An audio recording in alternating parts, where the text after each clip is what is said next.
Earlier. Sky tilted her head slightly, as she tightly strapped the belts that held the various bags she carried on her person to her body. She stared into the mirror, looking herself up and down. It felt a bit odd to see herself like that again, to see the small bags cling to her shoulders, sides and thighs. However, at the same time, it also filled her with a sense of familiar comfort. It had been quite a while since she had fully equipped herself like this. After she had been pulled into all of this back on the GES, her new employers turned captors, then turned employers again, hadn't exactly been all too keen on having her wear these usual trademark features of her species. In part, that was because of their whole rah-rah Deathworlders rah attitude and all that, though on the other hand, there was also the practical element of not allowing her to carry too much stuff around that she could use to cause a little chaos with. At first, that had made it all the more surprising to her that the old Captain Flatface had suddenly approached her with the offer of getting her new bags, since her old ones would be way too small for her at this point. After all, she was still pretty half-grown when she had gotten those. Though then things began to make a bit more sense to her when he informed her that he had gotten Alexander's blessing and was planning on sending her on some actual runs again. For that, it was probably not the worst idea to allow her to carry some of her actual gear around.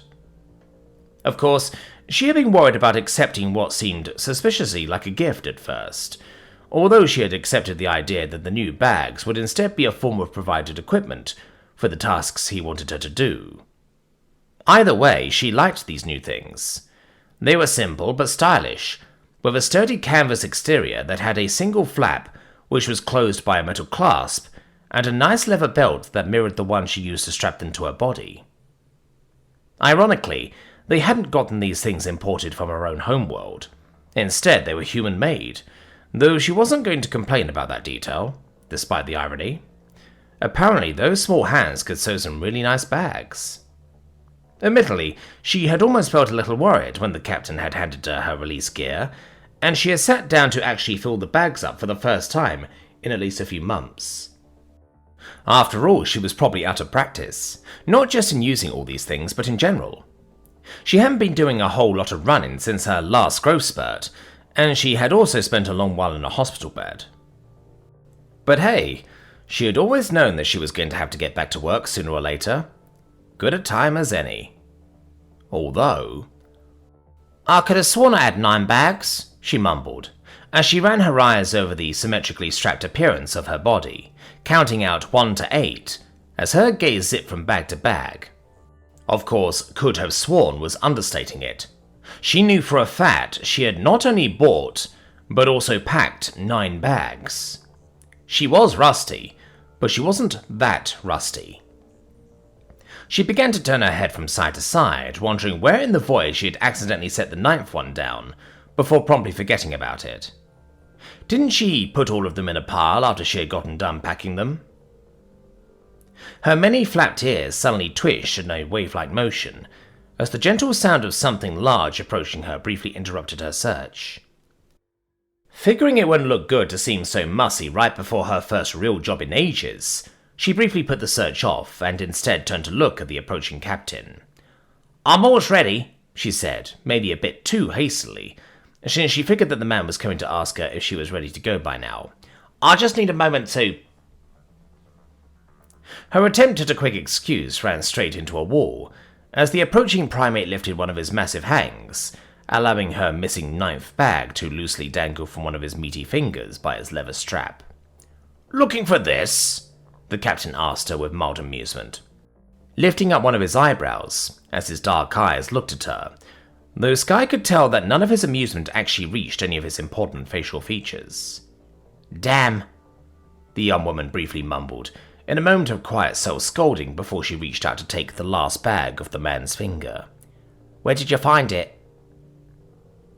Uton huffed a bit as he lowered his hand, once she had taken the item off him, and proceeded to strap it around her midsection.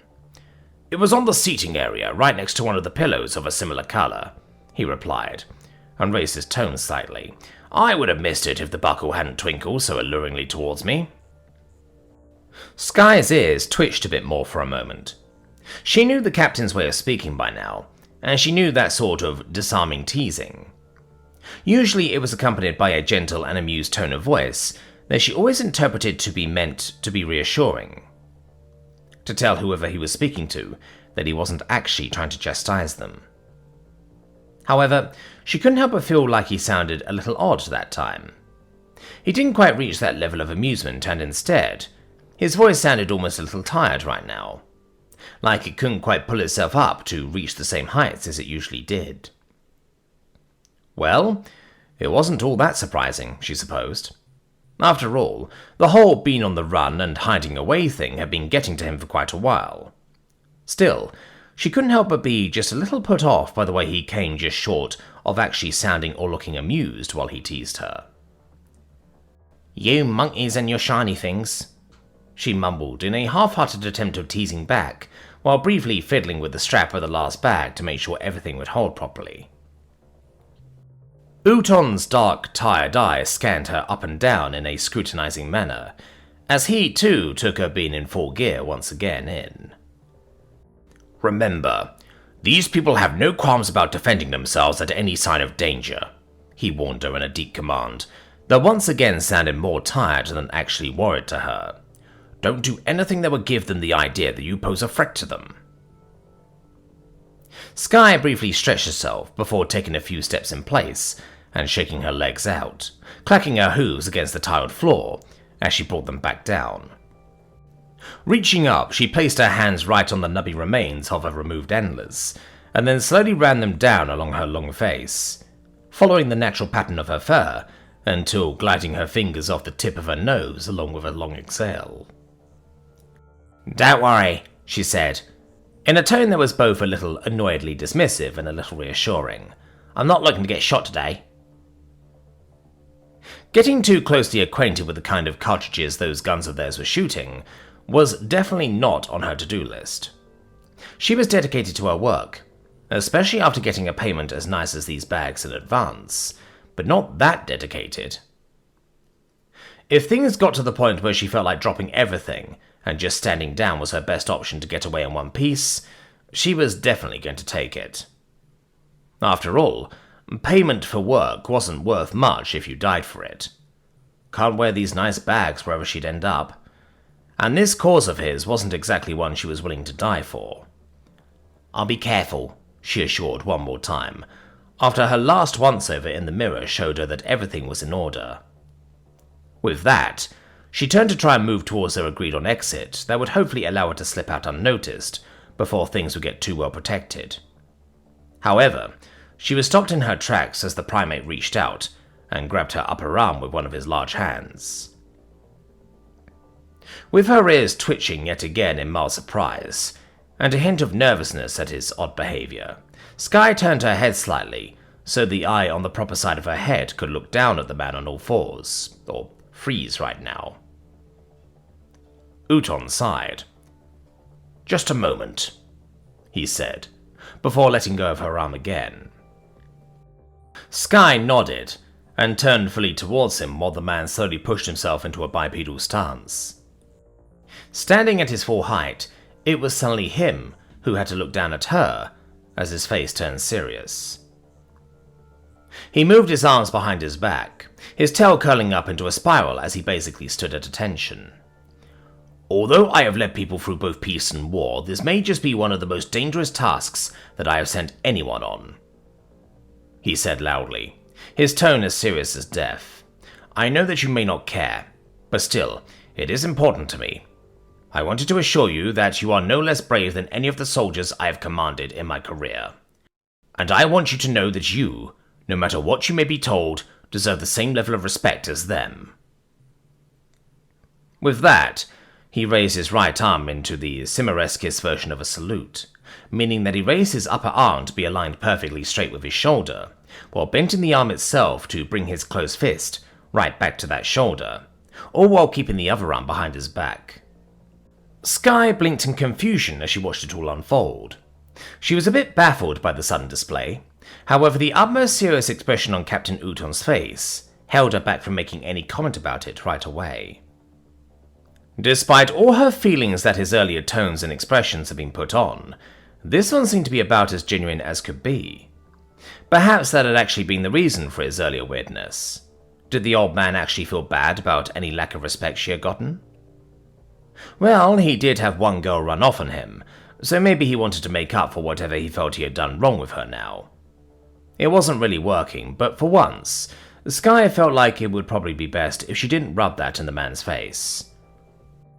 "Right," she said with a nod, and somewhat half-heartedly returned a salute back to him. Since the Ketzir didn't really have a unified gesture of specifically military respect like that, she simply copied the one he was using. Thank you." She quickly let her arm drop again and waited a moment. She didn't want to be grabbed to stop her again, so she took a moment to see if he had any more to say. Uton allowed his arm to drop as well, and then nodded, which Sky took as his sign that she could go. Although, as she actually turned, she briefly saw in her periphery that his hand once again twitched up. She immediately tensed a bit as she expected the renewed contact. However, his movement remained at that brief twitching of his hand that time. Whatever he wanted to do, he had apparently thought better of it, as he instead watched her leave quietly. Now. "Oi! Don't leave me hanging here!" She'd stood frozen in place as she heard the familiar voice echo through her mind, briefly wondering if she had just imagined it. But no, it was way too clear for that. She slowly turned her head and began to scan over the crowd. A large part of her was immediately wondering if this was a trick again, if there was just someone with a loudspeaker somewhere in the crowd, loudly playing the nonsense of the freaky language model in an attempt to freak her out or possibly even try to lure her away. In fact, she almost hoped it was. However, those hopes were quickly dashed as her eyes expertly followed the directions of her ears, leading her gaze right onto an unmistakable sight. As her eyes fell onto the brown doe eyes and the white spotted fur, her body wanted to automatically turn to move in her direction. However, after it lifted up for the first step, her foot didn't even have the time to fully set down again before her upper arm was harshly seized by a firm grasp that quickly transformed into an entire arm wrapping around hers to pull her back and hold her in place. Her skin was tough enough that it didn't exactly hurt, but Sheeda very much felt the pressure of it, as Coco displayed just how much awareness over her suspended subordinate's movement she was keeping. With her mind needing a moment to catch up to reality, Sheeda briefly looked at Coco in utter confusion as to what the commander was doing, though she very quickly found herself again, and momentarily stopped all attempts to pull away from the constricting grasp. Meanwhile, the soldiers forming the living barrier between them and the crowd had sprung into action, lifting and leveling their weapons towards the suddenly approaching Ketzir, blocking her from getting any further after she had successfully pushed her way through the crowd, all the way up to the separation. Sky lifted her open hands, showing that she was holding nothing and posed no active threat. "I'm not here to cause trouble," she assured immediately, very briefly staring down the barrels with a hint of visible nervousness. Her gaze twitched up and back, up to the roof where something or someone had just been hit by 2 precise shots out of human rifles. Clearly she wasn't eager to share that fate. Tearing her gaze away from the roof, she looked over the soldiers blocking her way and right at Sheeda. At this point, she was obviously garnering some mixed looks from the rest of the crowd, many of whom quickly scrambled to step away from her to avoid the weapons pointed in her direction, leaving the Ketzir girl in a bit of a personal bubble of space. "Can we talk?" she asked, moving her head in such a way that one of her eyes could look directly into Sheeda's. Sheeda's mouth went dry as she heard the question, her thoughts running through endless possibilities within the first second, as her mind tried to answer that incredibly pressing question that immediately formed the center of her awareness. "Oh, goddess, what happened now?" "No!" a firm voice suddenly said right next to her, before the feline even had the time to open her mouth. Sky flinched slightly at Coco's statement that was spoken with so much finality that you could almost taste it. Sheeda's gaze also quickly detached over to the commander, as she looked at her with a mixture of understanding but also pleading. "Coco," she began to ask quietly, leaning her head in a bit to try and subtly reason with her friend. "Can we—" "No," Coco replied just as firmly as the first time, and raised her hand to gesture to the soldiers. "Arrest her," she ordered, in an imperious tone that left absolutely no room for discussion, even though it was unlikely that the soldiers were going to argue in the first place. "She is on a galaxy-wide search list with an arrest warrant. She is one of the people who were broken out of the detention center on Estaniot Station."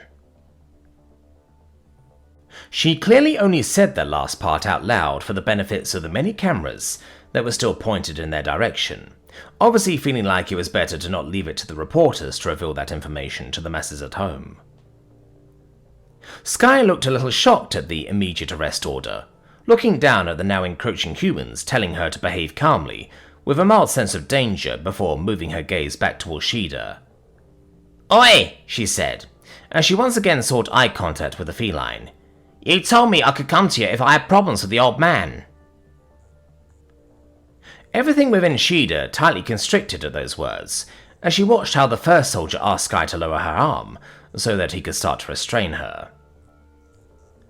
A feeling like pins and needles ran over her entire skin, as she looked at Coco with a hint of desperation. "Coco, can we just—" she tried once again, and once again she was quite quickly shut down. "I am not discussing this right now, Shida," Coco said, now in a more quiet tone that matched Shida's own half-whisper.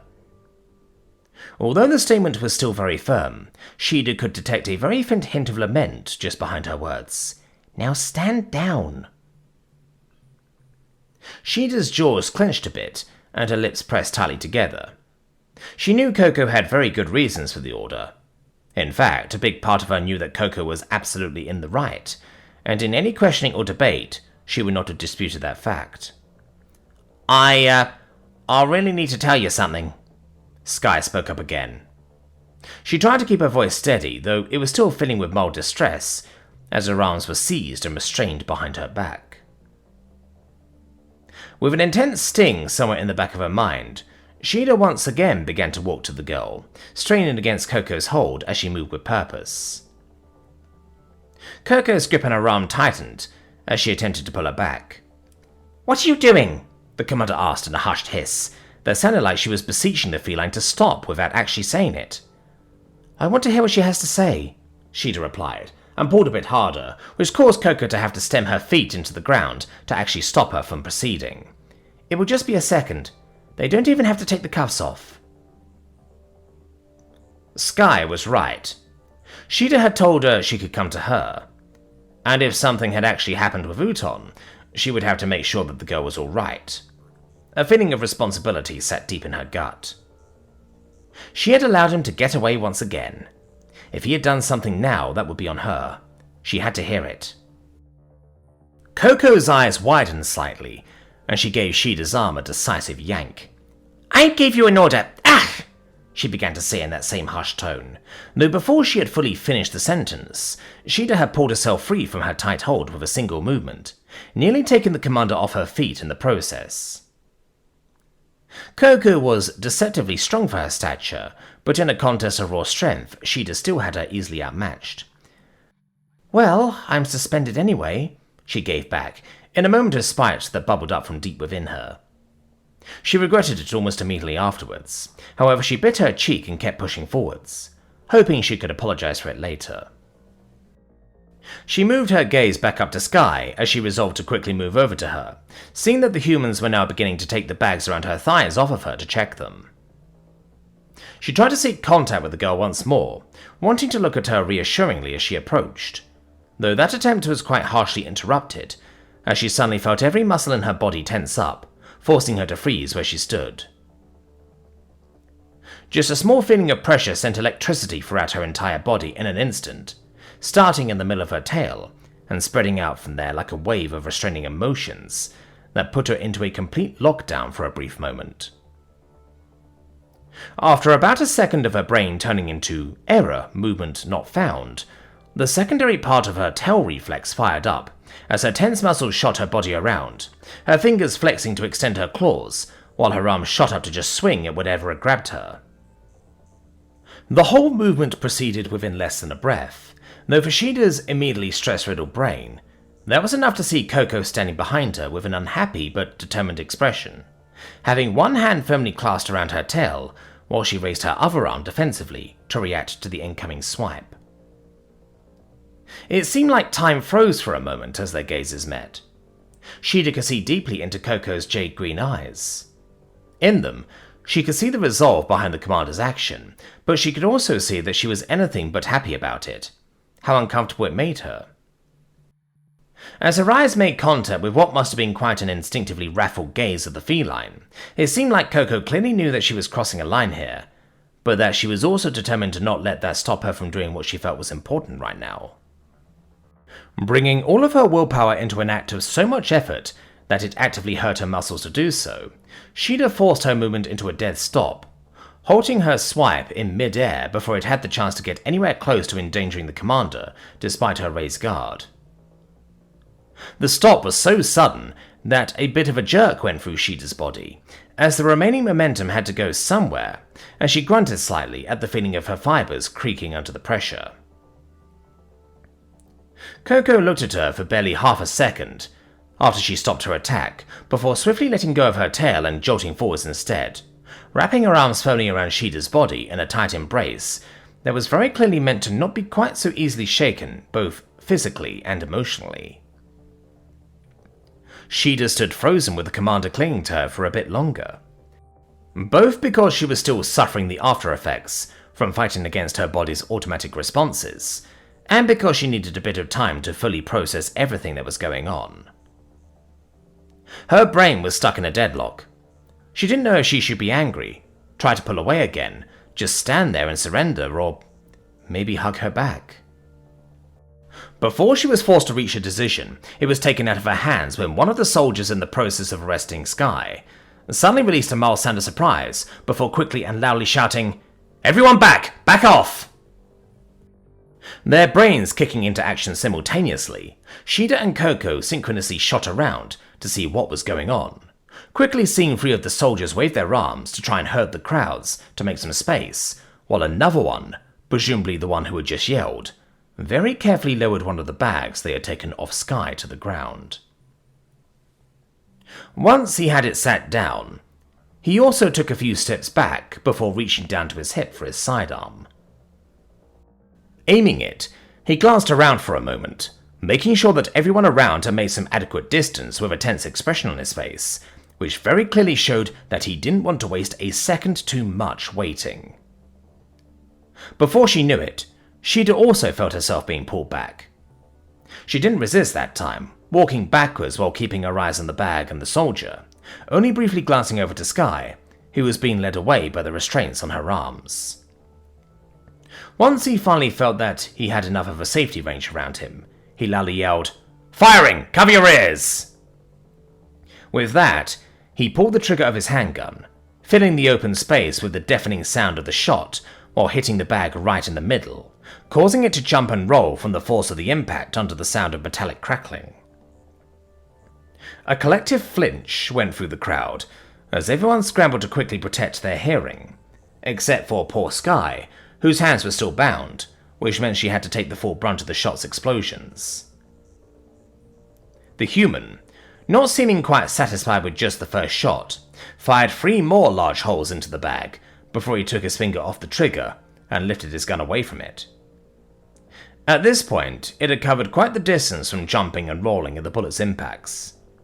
In the process, a number of wires, scraps of metal, and small shards of polymer had leaked out of the resulting holes, littering the ground with the sad remains of the bag's innards. "Report, Private!" Both Coco and the nearby Admiral Krieger announced almost simultaneously as soon as they had taken their hands off their ears and shaken off whatever ringing filled their hearing despite them. The private released a detensing exhale while he lowered his weapon back to his ship. "It was one of those weapons, ma'ams," he dutifully reported, while a leftover bead of sweat ran down his face. "I'm sorry that we can't recover it. I didn't want to risk it being activated." "Good thinking, soldier." The Admiral immediately quelled the man's worries about possibly having destroyed something he wasn't meant to, though she still quickly hurried over to the bag to see if there was anything they could still save. "We're lucky no one pulled the trigger as soon as you were in risk of discovering it." As she approached the scrap on the ground, Sheeta could see how the Admiral briefly glanced towards the girl that had previously carried the bag in an appraising expression. Skye had a very pained and even slightly dizzy look on her face as she recovered from the sounds of the gunshots, the many flaps of her ears gently shifting in an undulating motion, presumably to soothe themselves. However, the more she came back to her senses and caught up to what had been happening aware, the more her expression turned into disturbance as she too stared down at the perforated bag on the ground. Briefly, her gaze shot from it down to her own body, seemingly focusing on her midsection before returning to the clutter of scrap across the floor. "Weapon?" she asked. Her voice had a sound of mild disbelief at first. However, soon after, a shudder began to visibly spread through her body. What kinda... The soldiers wasted no time, quickly checking the bags remaining strapped to her body, though it seemed like they didn't find anything else that would warrant such immediate alarm. Within Sheeta, a roller coaster of emotion was at full speed as she too tried to pass everything that had occurred. Things quickly flipped from shock to disgust to anger to concern to wrath. However, although she knew Skye was probably a good liar, not a single atom of her doubted the girl's honesty as she tried to ask that last question. She didn't know. Sheeta more exhaled than actually said, and suddenly she felt her knees buckle underneath her as everything just seemed to become so heavy. She almost... Luckily, Coco was still right there to catch her before she could actually lose her balance. With her grip firmly around the feline, and a lot of very concerned and disturbed gazes on her as everyone around them also fully realized what was going on, the commander kept pulling Sheeta away from the scene with gentle force. "We are going," Coco announced, not just to Sheeta, but everyone. This time, her tone really didn't allow for any discussions. "Right now!" And for once, Sheeta was actually glad that she had been suspended. Blinking slightly as he looked at the screen showing the live feed of the area in front of the council building right in front of him, Uton only very slowly released his thumb from the miniature Ordegar's ignition button. The hand he was holding it in, as well as his slowly lifting finger, trembled heavily as he stared at the screen with a gaze filled with horror and a complete lack of understanding. "Well, I have to admit, I did not think you would actually sack up and do it." A familiar voice that brought nothing but agitation spoke out of a nearby speaker, causing ripples of rage to crawl along underneath the primate's skin as he still tried to understand why he saw what he did. "Why didn't it?" he began to ask under his breath, though apparently Brother Abbott did not even have the patience to wait for him to finish his disbelieving inquiry, as he immediately scoffed. "Oh, that trigger was never linked to that guard. Just because I didn't expect you to do it doesn't mean I wanted to take the risk of the seemingly impossible happening." Uton's gaze went wide as his already quivering hand clenched around the trigger between his fingers, so hard that his joints were beginning to hurt. "You gave me a rigged order guard!" he bellowed out in a deep roar, staring at the speaker the voice was coming from in pure hate, only wishing that he could somehow get that damned Deathworlder between his fingers instead. "What? No," Abbott replied dismissively, a clear sound of smug amusement in his voice. "I gave you a rigged trigger. The order guard was fine and I could have activated it at any point." Uton was still seething, his breath moving in and out between his bared teeth in long hisses, as his entire body shook in tension and anger. "Then why didn't you?" he asked, managing to just about restrain his voice from yelling that would have likely been heard by anyone walking even remotely close to his hideout. Abbott still replied with that same smug tone, entirely nonchalant about the captain's anger. "Because that would have been dumb. I mean, hello? None of the targets were even in range. Hard to sell the actual death of their soldiers as anything but an attack. This way. Everyone's going to ask why no one has pulled the trigger. Uton's entire body was still heaving with every breath, as his fur coat of fur stood up, like it was under an electric field. "You set me up," he began to say, in a cold, wrathful tone, although once again Abbott didn't seem at all interested in letting him finish his sentence. "Whoops! More important stuff coming up," he announced, with a hand-waving tone of voice that didn't even acknowledge Uton's accusation. "Sit tight. There's a lot of activity around the house. Wouldn't want you to get caught now that I can trust you with real weapons." And without another word, the connection was cut. Uton stood there, barely managing to restrain himself from uselessly yelling at the dead connection. He shook in anger as he breathed heavily. He almost turned light-headed from the irregular breathing and the harsh pounding of his heart. His hand was still clenched around the useless trigger. It was a testament to his engineering that he didn't crush it in his grasp. His eyes shot down to it, to the button that he had pressed. As his anger very slowly ebbed away while he just stood there, the moment began to replay in his mind. Over and over he saw himself looking at the screen, seeing the moment that the human was about to discover the hidden weapon, the look of uncertainty on Sky's face, and himself pressing the button. He saw it. His finger. The brief moment of pressure. The gentle feeling of a click against his skin. His finger. The pressure. Clicking. His finger. Pressure. Clicking. Finger. Press. Click. Sky's face. He crashed down onto his knees and elbows, the strength to hold himself up leaving him, as his eyes went wide and he stared down at the ground. "I'm glad you never had children."